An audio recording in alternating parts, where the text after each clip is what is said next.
Hello friends, welcome back to this channel. दोस्तों, इस video में हम लोग बात करेंगे रोल्टा इंडिया लिमिटेड के लिए। लेकिन शुरू करें अपनी बातचीत को, उससे पहले आपसे दो रिक्वेस्ट करना चाहूँगा। पहली रिक्वेस्ट कि अगर आपको डीमेट अकाउंट या ट्रेडिंग अकाउंट ओपन कराना है तो डिस्क्रिप्शन बॉक्स में देख सकते हैं, आपको एक लिंक दिया गया है। दूसरी रिक्वेस्ट ये है कि अगर आप इस चैनल को फर्स्ट टाइम देख रहे हैं तो सब्सक्राइब करके बेल आइकन को हिट कर लीजिए ताकि आपको सारी वीडियोस की नोटिफिकेशन मिलती रहे। दोस्तों, रोल्टा इंडिया लिमिटेड को लेकर के हमारी आपसे बातचीत हुई थी, काफ़ी दिन हो गए, लेकिन देखिए इस वीडियो में हम लोग बातचीत करेंगे। रोल्टा इंडिया लिमिटेड की अगर हम बात करें तो कई ट्रेडिंग सेशन से हमें लगातार इसके अंदर गिरावट देखने को मिल रही है। लास्ट के एक महीने के ग्राफ को मैंने आपके सामने लगाने की कोशिश करी, जिसका लो है 7.25 का 18 जून का, और हाई है इसका 10.05 का 6 जुलाई 2021। आपको बताना चाहूँगा NCLAT की तरफ से एक डेट तय करी गई थी 28 जून को national company law appellate tribunal जो है एक एप्लीकेशन के ऊपर फैसला सुनाने वाला था, लेकिन उसके बाद से अभी तक कोई अपडेट लिटरली नहीं पता चली है। दोस्तों, अगर आपको किसी तरीके की अपडेट पता है कि national company law appellate tribunal ने क्या जजमेंट पास ऑन किया है तो आप मुझे कमेंट बॉक्स में हिंट कर सकते हैं। वैसे अभी तक कोई अपडेट नहीं है। दोस्तों, आपको बताना चाहूँगा, नेशनल कंपनी लॉ ट्रिब्यूनल की तरफ से ऐसा तो नहीं है कि इस कंपनी को जानबूझ के फंसाया गया है।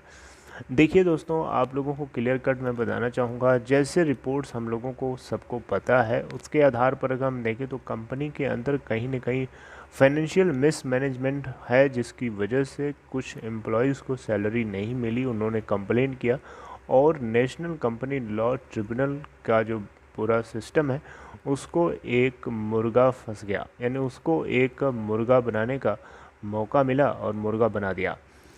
तुरंत एक रेजोल्यूशन प्रोफेशनल IRP होता है, इंटरिम रेजोल्यूशन प्रोफेशनल, वंदना गर्ग करके हैं कोई, वंदना गर्ग, इनको IRP के रूप में बना दिया गया और इस कंपनी के लिए, यानी मैनेजमेंट कंट्रोल अब हट गया, अब मैनेजमेंट कंट्रोल आ गया वंदना गर्ग के अंडर। वंदना गर्ग के इसी मूव को लेकर के या इस तरीके के कदम को लेकर के, NCLT के इस फैसले को लेकर के जो है कमल के सिंह, जो कि आपको पता है इस कंपनी के प्रमोटर हैं, इन्होंने national company law appellate tribunal के अंदर अपील किया था कि ये गलत हो रहा है इनके साथ। वंदना गर्ग का पता है आपको क्या कहना था? वंदना गर्ग बार बार इस बात को पॉइंट आउट कर रही थी कि प्रमोटर जो है, जो कमल के सिंह, ये अपनी कंपनी को वापस रीएक्वायर करना चाहते हैं OTS के माध्यम से, वन टाइम सेटलमेंट के माध्यम से।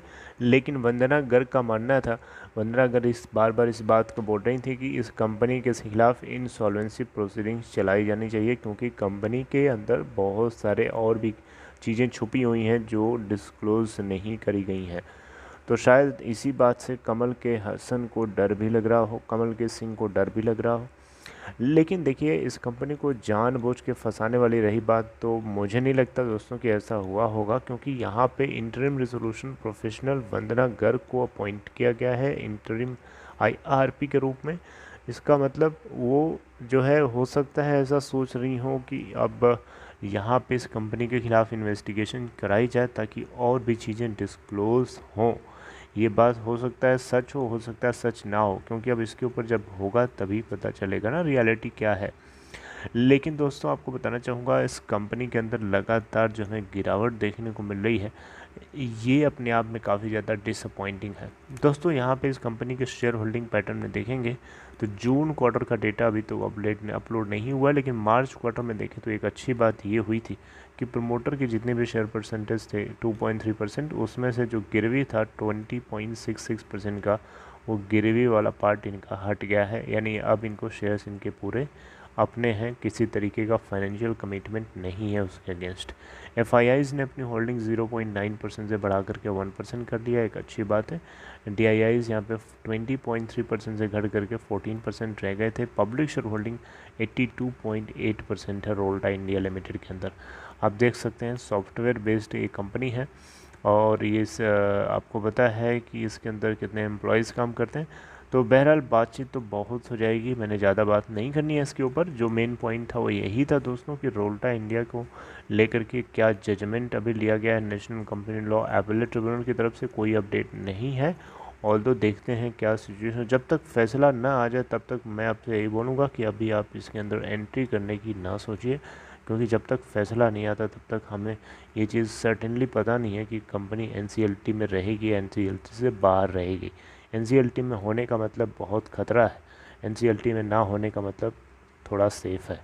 मेरी बात समझ रहे हैं, क्योंकि ऐसे बहुत सारे एग्जांपल्स हो चुके हैं हमारी आंखों के सामने, जिसके चलते हमें अब हिम्मत नहीं होती है कि एनसीएलटी के अंदर जो कंपनी जा रही है, अप्रोच कर रही है, उसके बारे में भी सोचें, राइट। लेकिन आप चिंता मत करिए, आपको चीज़ें पता चलेंगी। अगर कुछ मुझे अपडेट पता चलता है तो, मैंने बहुत तलाशने ढूंढने की कोशिश करी लेकिन अभी तक उसके बारे में कोई अपडेट मुझे नहीं मिली, राइट।